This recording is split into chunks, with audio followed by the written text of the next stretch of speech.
Good afternoon, ladies, gentlemen, boys and girls. Assalamu alaikum. My name is Begakar Ahmed, and welcome to today's video. Today we're going to jump right into this. Today we're going to be talking about the Antichrist again, or the Dajjal. And this topic I want to focus on here today is Saudi Arabia, and how Saudi Arabia has something to do with this Dajjal or Antichrist. And it's clear, it's very obvious. So what we're going to do here is we're going to jump right into this, and we're going to go back to the source where Imam Ali described the Antichrist. If you guys would like, you can go ahead and look at the other sources where the Prophet Muhammad had described the Antichrist in specific hadiths as well.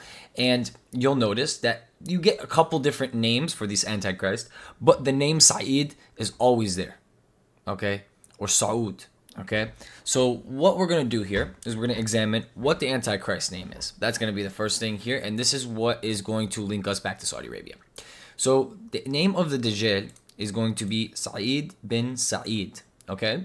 When we look up what the word Sa'id means blessed, happy, or fortunate. When we look up what Saudi means, give me the meaning. Good, fortunate, happy. The word Saudi is derived from the family name of the rulers Najd in the 18th century of the Kingdom of Saudi Arabia. The name is from the Arabic word Sa'id, which means good fortune or happiness. Okay, so just like we just got, we understand that Saudi Arabia means Sa'id. Same thing, same word, same derivative word. So when the Antichrist's name is supposed to be Sa'id bin Sa'id, right? I find this quite interesting, right? So let's go ahead and look at this short description of what he'll look like and where he'll kind of come from. So he'll serve from the Yehudi village of Isfahan. I'm sorry, I always mess up the name of this city, but it's a city in Iran. And the Yehudi village, Yehudi is Jewish. If I know anything about the Saudi princes and the Saudi kings, is that they have Jewish lineage, they have Jewish blood, and their Jewish bloods come all the way back to almost the time of the Prophet. And their ancestors. And I'll show you that in just a second. And I don't want to get too into these guys' bloodline, because the deeper I get into the bloodline,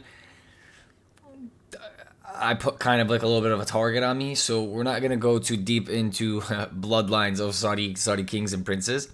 But I'll give you the general idea. So he shall be blind in the right eye. The left will be on his forehead like a bloody piece. It will be glinting like the morning star. His forehead will be inscribed Kafir. Okay. So this is the description of the Antichrist. So blind in one of his eyes. So this is what we're going to do. We're going to go ahead and figure out who founded Saudi Arabia. So a guy named Ibn Saud, or Ibn Sa'id, right? Just like the name Saudi, or just like the prophecy of the Antichrist. He founded the country of Saudi Arabia. And he founded the country of Saudi Arabia in September 23, 1932. Okay, and this man Saud created this country 1932.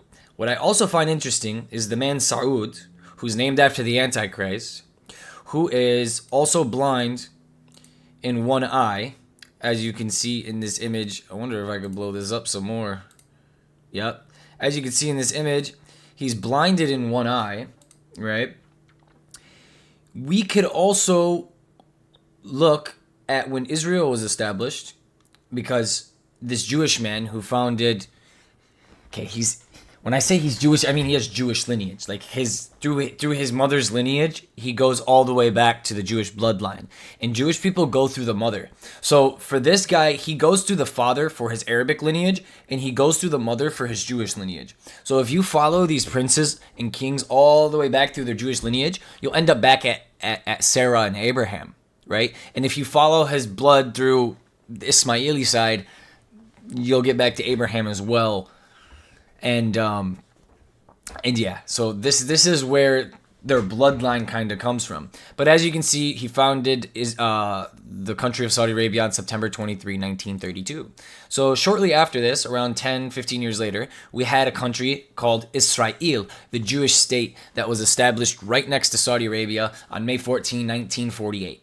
Okay, so coincidental, 12, 13 years later, Israel forms right after Saudi Arabia. Now in the Middle East, we have two established states with Jewish leaders. And don't tell me Saudi Arabia is not Jewish leaders. They're Jewish leaders. Because if you look at Saudi Arabia today and you look at the climate of the Middle East, you can see from 1948, 1930, right after World War II, the Middle East was a very, very flourishing continent. And to this day, it is not a flourishing continent. Iran, Iraq, Afghanistan, Lebanon, Syria, Jordan, it's all being bombarded and destroyed and falling apart. Bahrain, Yemen, I can go on for days. Saudi Arabia is preserved. It's perfect. They have gold palaces, gold roads. Their princes are the richest people on the planet. Why? Why are all their Muslim brothers and sisters around them struggling, but they're making contract deals with the United States and Israel, who are Jewish-ran empires? Why is Saudi Arabia siding with the Jewish empires and not siding with their Muslim empires or their Muslim brothers and sisters?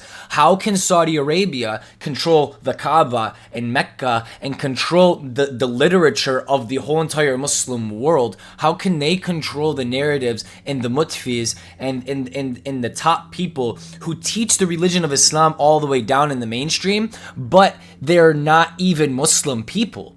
How? And how does the Sunni or the Shia or any of the Muslims on this planet allow this to even happen? How are we letting the grand princes that literally use the religion of Wahhabism, which is not even real? Wahhabism is something that was founded in the 1800s, to go ahead and push our religion and teach our religion down and pay all of these mosques and pay all of these mutfis and pay all of these sheikhs to say and do what they want. They've been changing the religion of Islam from the inside out for 1,500 years, these people. And they're still doing it today. And it's very, very clear. So let's go back real quick and look at this guy one more time, just so you can remember what he looks like. This is the founder of Saudi Arabia, Ibn Saud, right?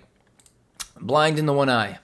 Now, let's go ahead and look at the current day mutfi of Saudi Arabia. This is him. So this is the mutfi of Saudi Arabia. This is like the head, like pastor, priest, you know, he's at the top.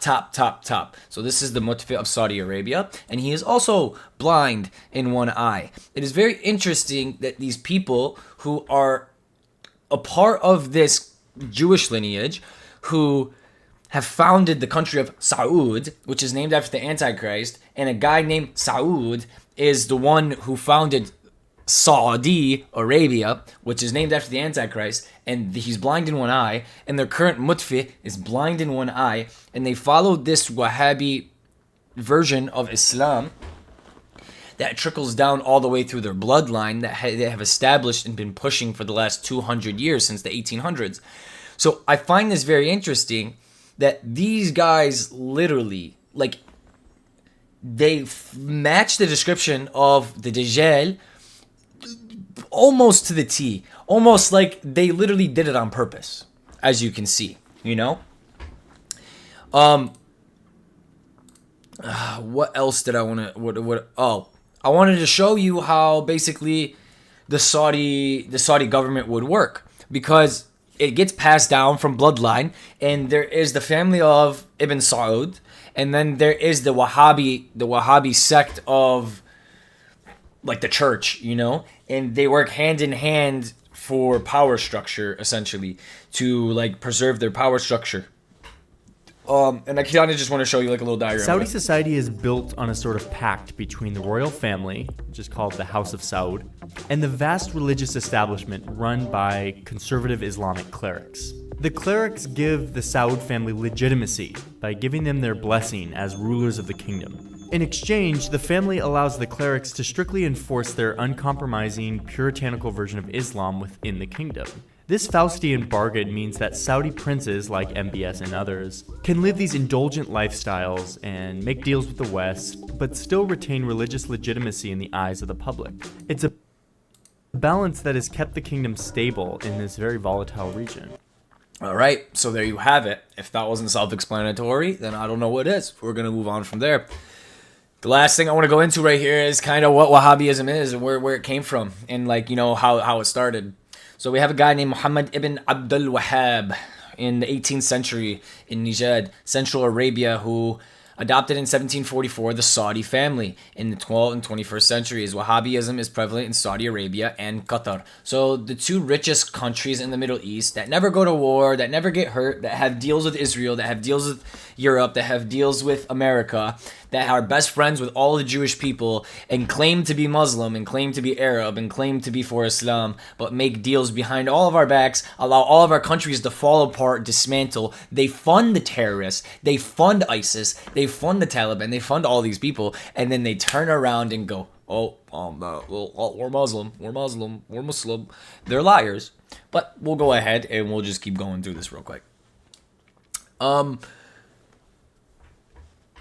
Wahhabism would be more of like a branch off of Sunni Islam per se, because Sunni Islam does not believe in the Ahl al-Bayt as the chosen successors of the Prophet Muhammad. Therefore, if you don't believe the Prophet's family is the chosen successors, that means anyone else in the Sahaba could have been if God chose them. Meaning that Wahhabism is a branch off of Sunni Islam. And that is because there are people within the group of the Prophet Muhammad of that time that were necessarily not really good people who did very, very horrible things. But some people within the religion believe just because they did those horrible things, they were around the Prophet Muhammad, so it doesn't matter. And they believe that whatever God wills, God willed. Meaning, if this corrupt person killed the Prophet's family and took power, then God willed him to kill the Prophet's family and take power. So it's okay. And this is kind of the concept that goes here.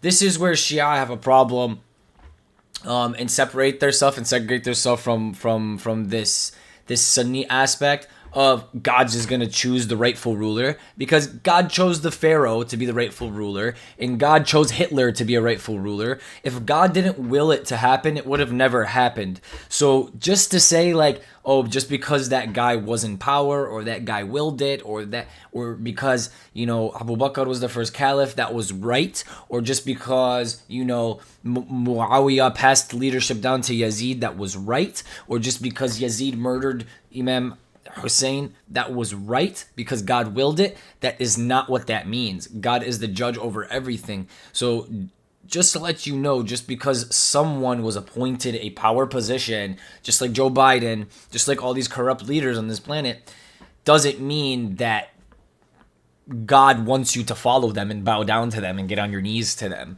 That doesn't mean that if they have ill character, you need to listen to them. So, it's a town of 1740. Where did they take this guy and then just start exploding? The holy city. Okay, this is important. In 1944, he arrived in Diriyah, and his movement was encouraged by the Emir Muhammad ibn Saud, which is the founder of Saudi Arabia. Okay. And it was pushed. Well, I think his father is who this is, and his father or his grandpa, the Saud. And from then on, the political fortunes of the Wahhabi movement were close allied with the Saudi dynasty. By the end of the 18th century, they had brought in Najd under their control, attacked Karbala, Iraq, the holy city of the Shia branch of Islam, and occupied Mecca and Medina in western Arabia. The Ottoman Sultan brought an end to the first Wahhabi empire in 1818, but the sect revived under the leadership of Saudi Faisal I. The empire was somewhat restored until was again destroyed at the end of the 19th century by Rashid of northern Arabia. The activities of Ibn Saud in the 20th century eventually led to the creation of the Kingdom of Saudi Arabia in 1932 and assured Wahhabi religions and political dominance in the Arabian Peninsula. So we see here exactly what happened. You guys want to talk about radical Islam. You guys want to talk about terrorists. You guys want to talk about movements and things of this nature. You need to go and talk to your own politicians. You need to go talk to the United States. You need to go talk to Great Britain. You need to go talk to Israel. And you need to go talk to Saudi Arabia, because Saudi Arabia are the ones who are funding this Wahhabi idea that it's okay to go do these things. Shia Muslims and Sunni Muslims do not condone killing. They do not condone any of the things that are happening. And you want to talk about people who are sitting in multi-trillion-dollar palaces. You want to talk about a prince who just went and met with Donald Trump 4 to 5 years ago and set a $700 billion military fund and ordered jets and tanks and all of these things. For what, bro? You ordered $700 billion worth of military funds from Donald Trump 5 years ago, and you won't even help your Palestinian people? There's 2 million Palestinian people. You're one of the richest men on the planet, and you won't help them. You're a Muslim? Or are you Jewish? You guys, use your brain here. And once again, I'm just going to do this one more time just so your eyes can see it. This is the man who founded Saudi Arabia. His name is Ibn Saud, right? And this right here is the Grand Mufti of Saudi Arabia. And this man is also blind in one eye. And the prophecy for the Dajjal says his name will be Sa'id bin Sa'id. Oh, amazing. And from there, he will come from a Yahudi village, which means he is Jewish. And he shall be blind in the right eye, which, wow. Now, the bloody peace part and all this other stuff, the kafir part, I'm not claiming that these people are the Antichrist. I'm claiming that these people are making the way for the Antichrist. That it's very clear. It's almost like, I feel like these guys are blinding themselves on purpose. Like, there's no way you all become blind in one eye and look scary as hell. Like, there's no way that this is even normal. Now, if you guys want to go and look into these people and look into what's happening, you're more than welcome to. When I get into this stuff, it really creeps me out, especially with Arabic leaders, especially with people like this, because these are some of the most evil people on earth. Like, if you think the United States government is evil, you'd be very, very surprised what you'd find in other places of the earth. And when you mess with people of this stature, when you talk about people of this stature, it doesn't really turn out well for you. It doesn't really benefit you in any way. So I do want to show people these things, and I do want to show people what it's like, and I want to show people there's segregation within Islam, that not everyone is like these guys. These guys are the funders and the creators of terrorism, and these guys are the ones who run the Middle East and control all of the Muslim Holy Land. And they went and they've attacked the graves and of the Prophet's family, of the Prophet's companions, and have been nonstop funding the destruction of the Middle East around them. So, in my opinion, it looks very clear to me that Saudi Arabia and Israel are working together to dismantle the Middle East from the complete inside out and all around it. And it is an easy road to open for the Antichrist or Dajjal to come in once the Middle East is completely destroyed and mutilated and broken down. So thank you guys for coming in today. I really, really do appreciate it. Hopefully we learned something today. Hopefully it's not too crazy and conspiracy theory for you. It all adds up, and it all looks to add up. So if you guys have any questions, go ahead and leave them down below. If you guys have any other suggestions, or you have any sources, any links that you can share with me to teach me more about this subject, maybe you disagree with me. Maybe you are from the Wahhabi sect and you have something to teach me. You can go ahead and leave it down below. If you like, we can talk personally and whatnot. But thank you guys so much for coming in today, and it is much appreciated. And remember, guys, as always, free Palestine.